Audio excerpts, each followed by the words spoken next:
너는 내 하나님 여호와께서 명령한 대로 내 부모를 공경하라. 그리하면 내 하나님 여호와가 내게 준 땅에서 내 생명이 길고 복을 누리리라. 아멘.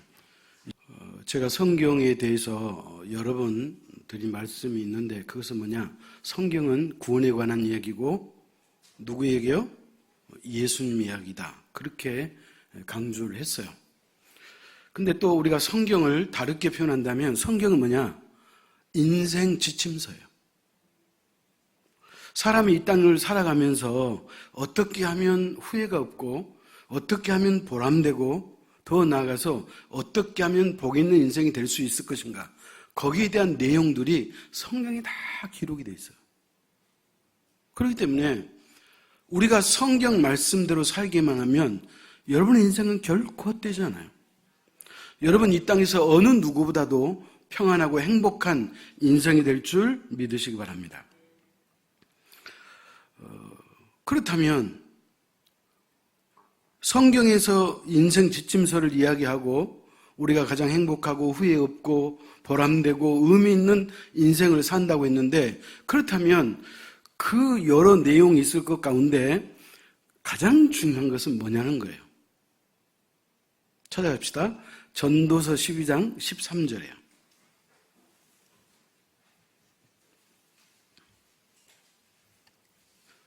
전도서 12장 13절 같이 읽습니다. 이 일의 결국을 다 들었으니 하나님을 경외하고 그의 명령을 지킬지어다. 이것이 모든 사람의 본분이니라.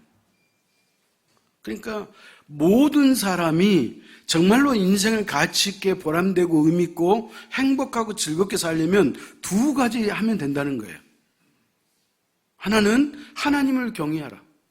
또 한 가지는 그의 명령을 지킬 자다. 이것이 뭐다? 사람의 본분이다. 그렇게 말하고 있어요. 하나님 잘 섬기면 우리의 인생은 복될 수밖에 없어요.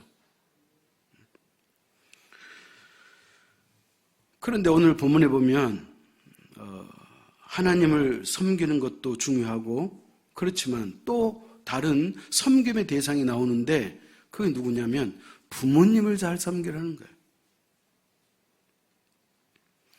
여러분, 하나님을 우리가 잘 섬겨야 된다는 것은 우리가 여러 가지로 힘들 때도 있고 고통스러울 때도 있겠지만, 그러나 우리가 엄밀히 보면 하나님을 섬기는 것은 여러분 자연스럽고 당연한 일이잖아요. 하나님을 섬기는 것이 왜 자연스럽고 당연한 일이냐? 그 이유는 뭐예요? 하나님이 존재하셨고 그분이 우리를 지으셨기 때문에 우리가 그분을 섬기는 것은 마땅하고 당연한 거라는 거예요. 또 우리가 부모님을 잘 섬겨야 될 그 이유도 마찬가지로 우리가 이 땅에 태어날 때 부모님의 몸을 빌려서 태어났기 때문에, 그리고 그 부모님이 정성과 사랑으로 자신을 희생하면서 우리를 양육하고 키워주셨기 때문에 부모님을 공경하고 섬기는 것도 역시 자연스럽고 당연한 일이다. 그렇게 말하는 거예요. 그렇지 않아요? 이게 마땅하다는 거예요. 이게 당연하다는 거예요. 오늘 신명기 5장 16절 말씀은 어디에서 갖고 온 말씀이냐면, 하나님께서 이스라엘 백성들이 출애굽해가지고 시내산에 정착했을 때 지도자 모세를 시내산 정상으로 부르시더니 하나님이 주신 두 돌판이 있었죠. 10계명 중에 한 말씀이라는 거예요. 여러분, 우리가 이미 얼마 전에 10계명을 배웠지만 10계명의 제5계명이 뭐예요? 내 부모를 공경하라 그랬죠. 그러니까 오늘 신명기 5장 16절은 같은 얘기예요. 내 부모를 공경하라. 그렇게 말했다는 거예요. 그런데 여기서 우리가 한 가지 기억할 수 있는 건 뭐냐면, 하나님께서 모세에게 10계명을 주셨을 때 그때 그 처음 받은 10계명이 어디에 기록되어 있냐면 출애굽기 20장에 기록이 되어 있어요. 그래서 하나님이 모세에게 두 돌판 10계명을 딱 주셨는데 그 다시 말하면 모세가 시내산 정상에 있을 때 하나님과 대면하고 하나님과 이야기를 나누고 하나님으로부터 십계명을 받고 있는 그 순간에 저 아래에는, 시내산 아래에는 이스라엘 백성들이 무슨 일을 하고 있었을까요? 금붙이로 금송아지를 만들어가지고 이 금송아지가 우리를 구원해내신 여호와이시다, 그렇게 송아지를 섬기고 있었어요. 하나님께서 그 사실을 알고 지도자 모세를 내려보냈어요. 모세가 정말로 두 돌판 들고 시내산 아래에 내려왔더니 진짜로 이스라엘 백성들이 금붙이로 금송아지를 만들어가지고 자신들을 구원해낸 하나님이라고 섬기는 거예요. 그래서 모세가 두 돌판을 던져버려. 하나님이 주신 십계명을 던져버려요. 찾아갑시다. 출애굽기 32장 13절이에요.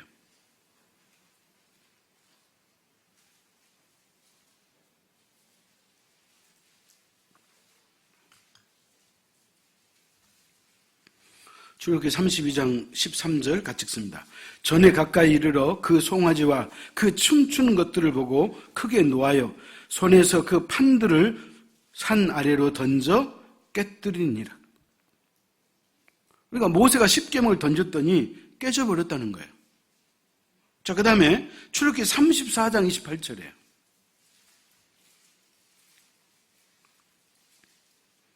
(34장 28절) 모세가 여호와와 함께 40일 40야를 거기에 있으면서 떡도 먹지 아니하였고 물도 마시지 아니하였으며 여호와께서는 언약의 말씀 곧 십계명을 그 판들에 기록하셨더라. 그러니까 첫 번째 돌판은 모세가 던져가지고 깨져버렸어요.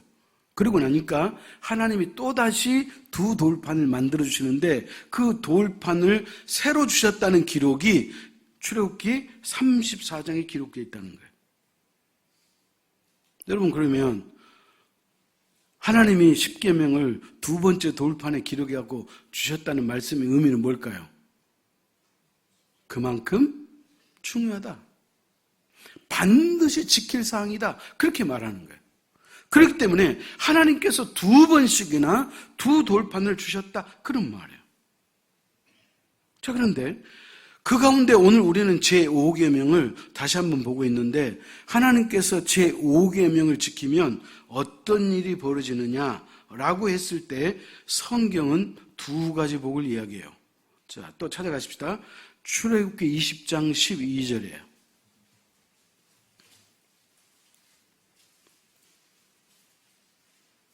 같이 읽습니다.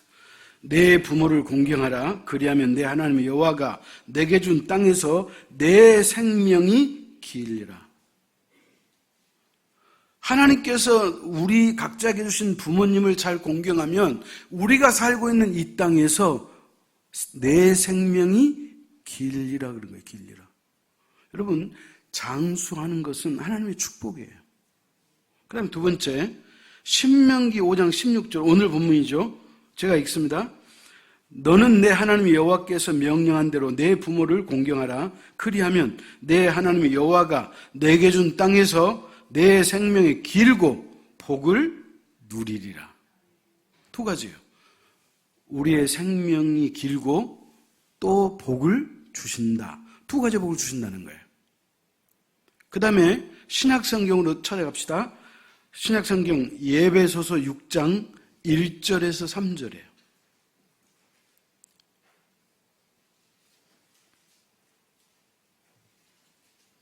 예배소서 6장 1절 3절 교독합시다. 자녀들아, 주 안에서 너희 부모에게 순종하라. 이것이 옳으니라.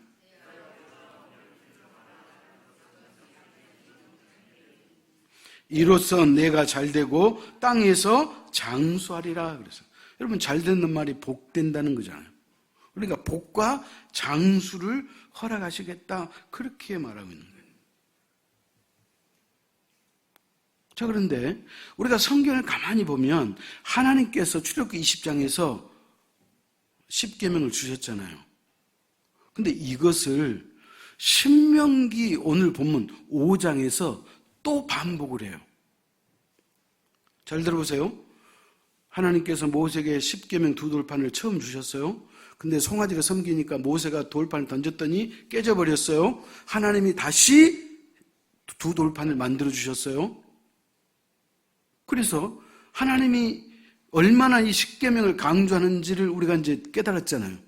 자, 그럼에도 불구하고 하나님은 또 신명기 5장 16절에서, 다시 말하면 신명기 5장에서 제1계명부터 10계명까지 또 이야기를 해요. 도대체 하나님은 무엇 때문에 출애굽기에서 2번씩이나 말씀하셨으면 됐지 뭐가 또 아쉬워서 신명기에서까지 또 말씀하시냐는 거예요. 여기에는 하나님의 의도가 있어요. 자, 어떤 의도가 있느냐? 이런 거예요. 출애굽기 20장과 출애굽기 34장에 기록한 십계명은 소위 말하면 출애굽 1세대에게 주셨어요. 여러분, 출애굽 1세대가 뭐예요? 애굽에서 해방돼서 나온 20세 이상 된 사람들을 전부가 다 출애굽 1세대예요. 그런데 신명기 5장에서 말씀하는 십계명의 그 청취자는 누구냐? 이미 출애굽 1세대는 다 죽었어요. 그러니까 애굽에서 나올 때 20세 이하 된 몇 사람들과 그 다음에 광야 40년 동안 태어난 출애굽 2세대에게 하나님이 또 십계명을 강조하고 있는 거예요. 그러니까 대상이 다르잖아요. 그런데 더 놀라운 것은 왜 무엇 때문에 출애굽 1세대가 광야에서 다 죽었냐는 거예요. 여러분 잘 알잖아요.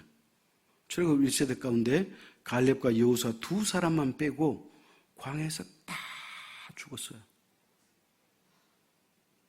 그렇기 때문에 하나님께서 출애굽 2세대에게 너희는 너희 부모 세대와 같이 하나님의 진노를 받지 말라는 거예요.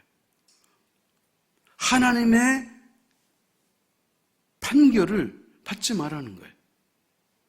그래서 쉽게 말하면 출애굽 2세대 너희들만큼은 너희 부모 세대처럼 이 땅에서 하나님의 판결로 죽지 말고 너희가 장수하고 복된 인생을 살아라. 그런 의도로 다시 한번 강조해서 주셨다. 그런 말이에요. 그러면 여기서 한 가지 기억합시다. 그러면 현재 신명기서를 받은 광야의 출애굽 2세대가 자기 부모님은 이미 다 죽어버렸어요. 하나님의 심판으로 광야에서 다 죽었잖아요. 그렇다면 출애굽 2세대가 기억하는 자신의 부모를 어떻게 기억하냐는 거예요. 여러분이 여러분의 부모님을 생각하면 여러분 느낌 오잖아요. 우리 부모님이 얼마나 정말 고생했고 희생했고 뭐 어떤 그런 나름대로 부모에 대한 생각이 있잖아요. 그것처럼 출애굽 2세대한테도 출애굽 1세대 자신의 부모가 이미 광야에 죽었지만 하나님의 심판으로 인해서 이미 죽고 없지만은 그들이 기억하는 부모가 뭐냐는 거예요. 성경에 보면 민수기 27장 3절에 보면 누가 나오냐면 슬로브앗의 딸들이라는 사람들이 나와요. 이 사람들의 고백 속에서 아하, 출애굽 2세대가 기억하는 자신들의 부모를 어떻게 기억하는가를 엿볼 수 있다는 거예요. 자, 이런 거예요. 하나님의 율법에 의하면 부모가 죽으면 그 유산을 누가 받느냐? 아들이 받도록 돼 있어요. 그런데 슬로브앗의 딸들이 지도자 모세한테 찾아가가지고 이게 불합리하다는 거예요. 우리 아버지가 딸들을 낳고 일찍 죽어가지고 아들이 없다는 거예요. 그런데 우리 집안에는 아들이 없기 때문에 우리 아버지의 유산을 받을 자가 없고 딸들만 있는데 이거 불합리하지 않냐. 그러니까 다시 한번 재고해달라. 생각해달라. 이렇게 슬로바 딸들이 문제를 제기한 거예요. 그랬더니 모세가 하나님 앞에 기도해요. 하나님, 슬로바 딸들이 저에게 이런 문제를 갖고 왔는데 어떻게 하면 좋겠습니까? 그랬더니 하나님이 아주 하나님도 상식적이고 합리적이잖아요. 그래, 그들의 말이 맞다. 슬로바 딸들, 그러니까 앞으로 유산은 아들들만 받지 말고 아들이 없을 경우 딸들이 받도록 해라. 딸들이 없을 경우는 그 죽은 아버지의 형제들이 받도록 하라. 죽은 아버지의 형제들이 없을 때는 가까운 삼촌들이 받도록 하라. 그 가까운 삼촌도 없을 때는 가족들 가운데, 친척들 가운데 족보를 가장 가까운 사람에게 물려받도록 하라 라고 하는 이 법을 하나님이 다시 줘요. 자, 근데 이게 중요한 게 아니고 슬로바 딸들이 자기 아버지를 어떻게 기억하냐는 거예요. 찾아갑시다. 민수기 27장 3절이에요.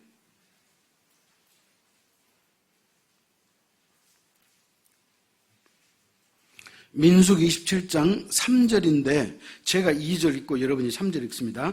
그들이 회막문에서 모세와 제사장 엘르아살과 지휘관들과 온 회중 앞에 서서 이르되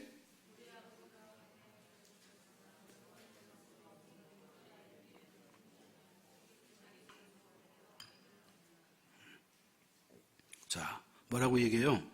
우리 아버지가 광야에서 죽었으나 여호와를 거슬러 모인 고라의 무리에 들지 아니하고, 여러분 고라당 알죠? 지도자 모세하고 아론에게 반기 들었다가 땅이 지진 나가지고 갈라져가지고 온 가족이 고라당을 쫓았던 모든 사람들이 땅속으로 생매장 당한 사건이 있었잖아요. 자, 근데 슬로바 딸이 하는 말이 그거예요. 우리 아버지가 일찍 돌아가셨는데 고라당처럼 하나님을 거역하고 대적해서 죽지는 아니했지만, 아멘? 그러나 자기 죄로 죽었고 그래서 아들이 없나이다 그런 거예요. 그러니까 슬로바 딸들이 생각하는 아버지는 뭐예요? 자신의 죄로 죽었다는 거예요. 하나님의 심판을 받아서 일찍 죽었다는 거예요. 그러면 왜 아버지가 일찍 죽었겠냐는 거예요. 그것은 뭐예요? 하나님이 주신 십계명을 제대로 지키지 않았기 때문에 죽었다. 그런 말이에요. 그렇기 때문에 하나님께서는 출애굽 2세대에게 다시 한번 강조하는 거예요.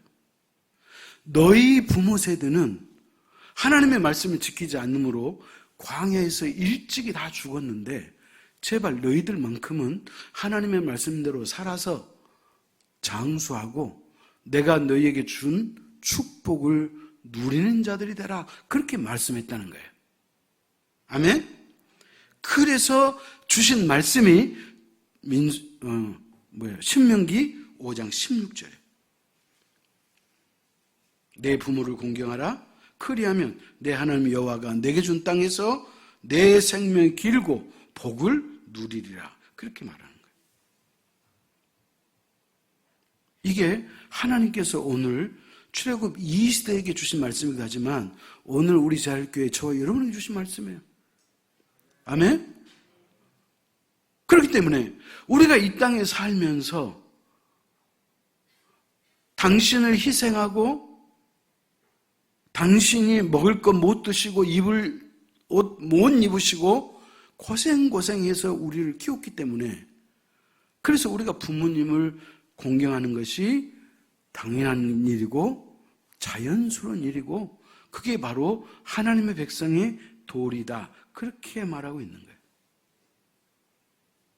그러면 출애굽 1세대가 일찍 죽었잖아요.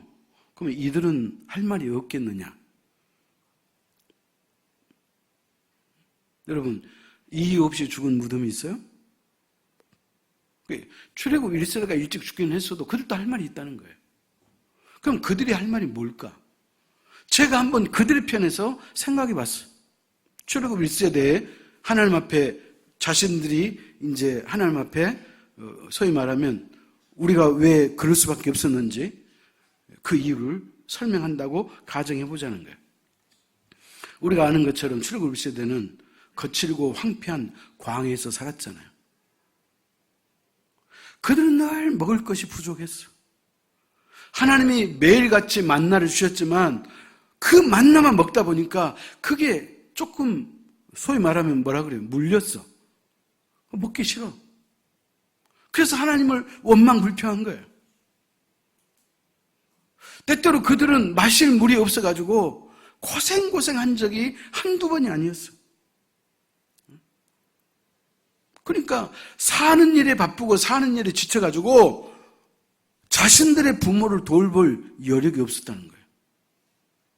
그래서 우리가 그렇지, 우리가 만약에 평안하고 우리가 먹을 것도 넉넉하고 그렇게 고생하지 않았더라면 우리도 부모님이 잘 섬길 수 있어요? 그렇게 대답할 수 있었겠다, 그런 말이에요. 그러나 이러한 사실들이 하나님께는 통하지 않아요. 다시 말하면 이런 이유가 핑계이지 정당한 권리는 아니에요. 왜?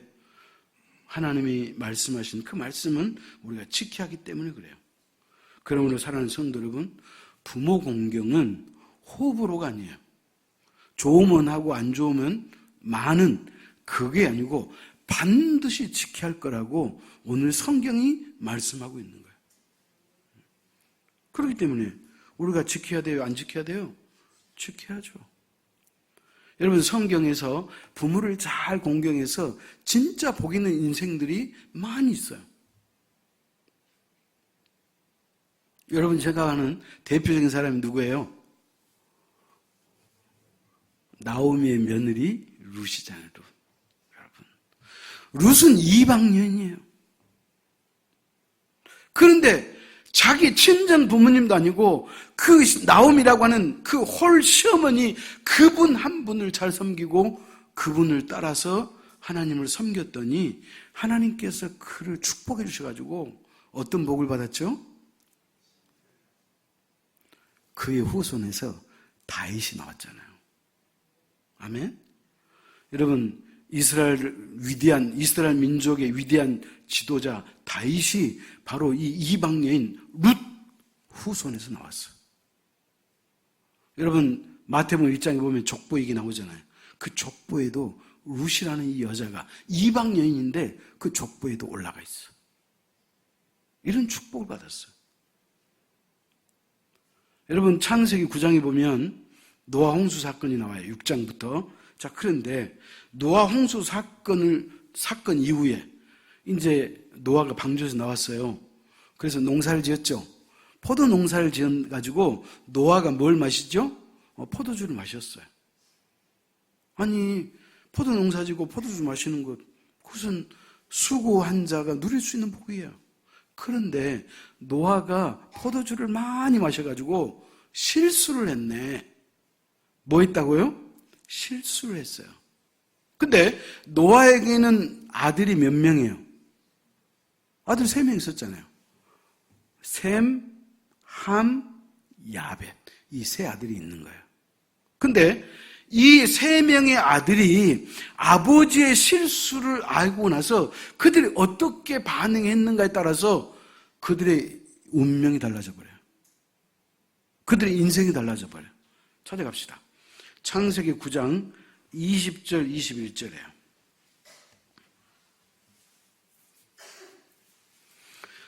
창세기 9장 20절 21절은 제가 읽고 여러분이 22절 읽습니다. 노아가 농사를 시작하여 포도나무를 심었더니 포도주를 마시고 취하여 그가 장막 안에서 벌거벗은지라.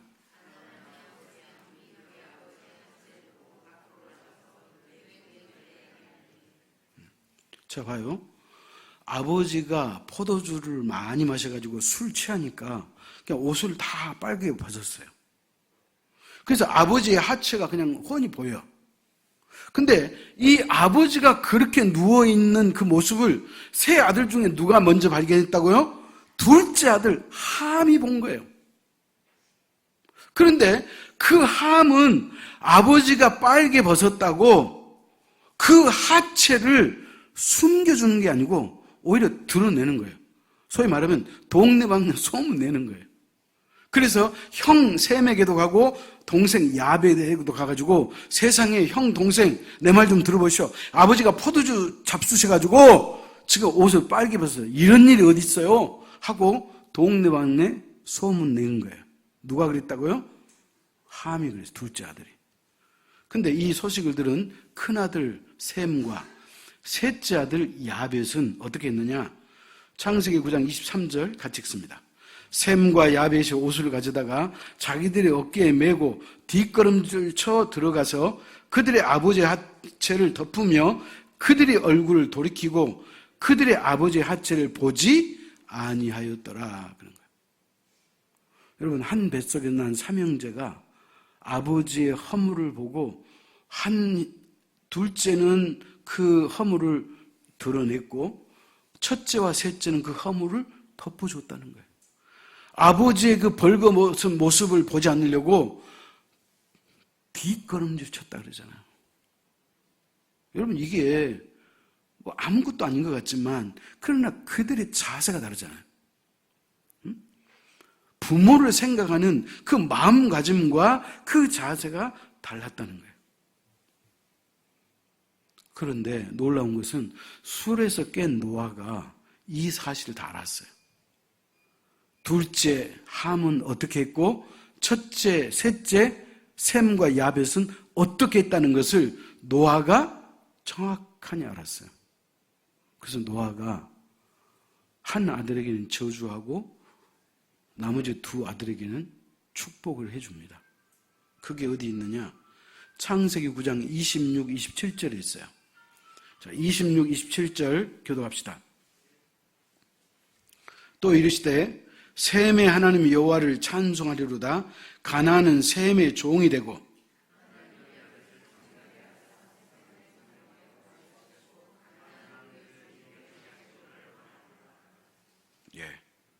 이건 뭐냐면 예언의 축복이라 그래요.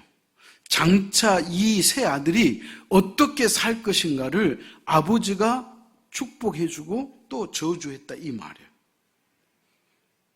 그러면 아니 세상에 아버지가 함이 아버지 하체를 드러냈다 손들 치더라도 어떻게 아버지가 돼가지고 그렇게 저주할 수 있어? 그럼 말도 안 돼. 나는 그거보다 더한 것도 내 아들 용서해 주겠다. 혹시 여러분들 가운데 그렇게 말할 수 있어요?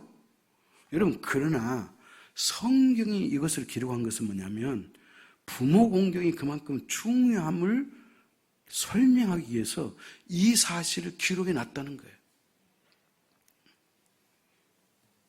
그러니까 여호와께서 셈과 야벳이었죠. 큰아들 셈족의 혈통을 통해서 장차 메시아가 오실 축복을 노아가 큰아들에게는 했다는 거예요. 그렇다면 이것은 뭐예요? 이 사건은 하나님이 십계명을 이스라엘 백성들에게 주시기 전에 일어난 사건이잖아요. 그럼에도 불구하고 부모 공경이 얼마나 중요한가를 이미 성경은 이것을 기록으로 남겨놨다는 거예요.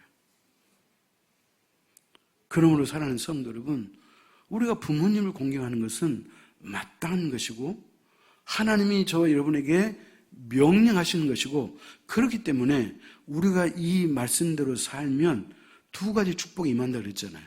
하나는 내가 너에게 준 땅에서 내 생명이 길 것이며 내가 너에게 주는 축복을 너가 누리며 살 것이다. 그렇게 말하는 거예요. 제가 몇 년 전에 읽은 책 가운데 운이 좋은 운을 읽는 변호사는 책 내가 한번 소개한 적이 있어요. 이 변호사는 예수 믿는 사람이 아니에요. 근데 이 사람이 변호사로서 자기에게 의뢰한 10,000명을 놓고 이 사람들이 자기한테 의뢰한 이후에 어떻게 살았는가를 조사하고 분석해낸 결과예요. 근데 이분이 하는 말이 뭐냐? 이분은 신앙이 없다고 그랬잖아요. 뭐냐? 마음을 곱게 쓰고 착하게 쓴 사람은 반드시 그 당대에 일어나지 않더라도 그 후손들이 잘 살더라는 것이 이 운을 읽는 변호사의 책이 우리에게 주는 교훈이에요. 무슨 말인지 알겠죠? 신앙 밖에서도 마음을 곱게 쓰고 너그러운 마음을 가지고 사람을 인격적으로 대하고 소위 말하면 사람의 도리를 제대로 하는 사람과 그의 후손들이 잘 살더라, 이것을 말해주고 있다는 거예요. 무슨 말이에요? 신앙 밖에서도 그런데 하물며 신앙인이 하나님의 말씀대로 살면 하나님께서 우리에게 복을 주신다 안 주신다? 복을 주신다는 거예요. 제가 간단한 에피소드 하나 이야기하고 마치겠어요. 어떤 젊은 의뢰인이 이 변호사를 찾아왔어요. 그래가지고 자기의 그 지난 날을 토로하는 거예요. 뭐라고 토로하냐? 제가 7살 때 우리 어머니가 일찍 돌아가셨습니다. 그 이후로 나의 삶은 너무너무 고달팠습니다.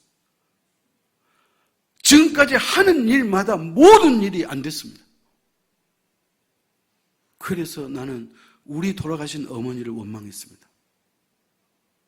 엄마가 좀 오래 살고 그래서 아들을 제대로 키워놓고 돌아가셨더라면 내가 이 고생하지 않을 텐데 어머니가 일찍 돌아가셔가지고 내가 이렇게 고생하고 내 인생이 이 모양 이 꼴이 됐다고 그러면서 자신은 돌아가신 어머니를 매일 원망하고 불평했다는 거예요.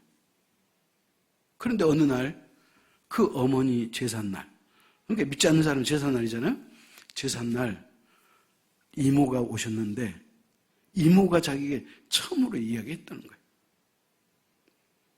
너희 엄마는 그 자기가 그 숨지기 직전에 정신이 없고 누군지도 모르는 의사인지 간호사인지도 분간도 못하는 그 몽롱한 상태에서도 누가 사람이 인기척만 느끼면 엄마는 너를 위해서 너를 부탁한다고 그렇게 부탁했던 분이 너희 어머니다. 그런 거예요. 그러니까 이모가 이 이야기를 해주고 나니까 자기가 한번 엄마 입장 생각해 봤대. 그렇구나. 엄마가 젊은 나이에 그 어린 자식을 놓고 죽는 그 엄마의 고통이 얼마나 컸겠는가를 생각하니까 그동안에는 어머니를 원망하고 불평했는데 그 이후부터는 어머니를 한없이 존경하고 사랑하는 마음이 생겼다는 거예요. 늘 엄마를 원망하고 불평했던 그 마음이 소멸되고 이제는 엄마를 사랑하고 존경하게 되니까 그때부터 일들이 잘 돼가지고 지금은 자기가 꽤 성공한 사람이 됐다고 하는 그 사실을 이 변호사한테 와서 토로하더라는 거예요. 그래서 이 이야기가 그 변호사 책 속에 있어요. 사랑하는 성도 여러분, 무슨 말이에요? 신앙 밖에 있는 것도 사람으로서의 도리를 하고 살면 그것도 복이 되는데 하물며 하나님의 말씀대로 살면 저와 여러분이 얼마나 큰 축복을 받을 수 있겠느냐, 그런 거예요. 부모를 공경하는 자에게 하나님이 2가지 복을 주세요. 내가 너에게 준 땅에서 내 생명이 길리라. 그리고 내가 너에게 부어주는 그 축복을 너가 누리며 살 것이다. 이 말씀을 명심할 수 있기를 축원합니다. 기도하겠습니다. 하나님 아버지, 오늘 또 하나님의 말씀을 통해서 우리에게 생각하게 하시니 감사하고 깨닫게 하시니 진심으로 감사합니다. 우리에게 부모를 주신 하나님 아버지를 찬양하고 또한 부모를 위해서 우리가 기도하며 그 부모님을 사랑하고 존경하고 공경할 수 있는 은혜를 허락하여 주옵소서. 이미 부모가 떠나가셨다 할지라도 이미 고인이 됐다 하실지라도 그 부모에 대한 사랑과 감사를 가슴에 간직하고 기쁘고 아름답고 복된 마음으로 우리가 살 수 있도록 은혜를 베풀어 주셔서 오늘 하나님이 약속하신 내 부모를 공경하라. 그리하면 내가 너에게 준 땅에서 내 생명이 길 것이고 내가 너에게 준 그 축복을 너는 누리며 살 거라고 하는 이 하나님의 축복의 말씀이 우리의 삶에 나타나고 이루어질 수 있도록 역사하여 주옵소서. 아버지 하나님께 모든 것 감사드리며 예수님의 이름으로 기도하옵나이다. 아멘.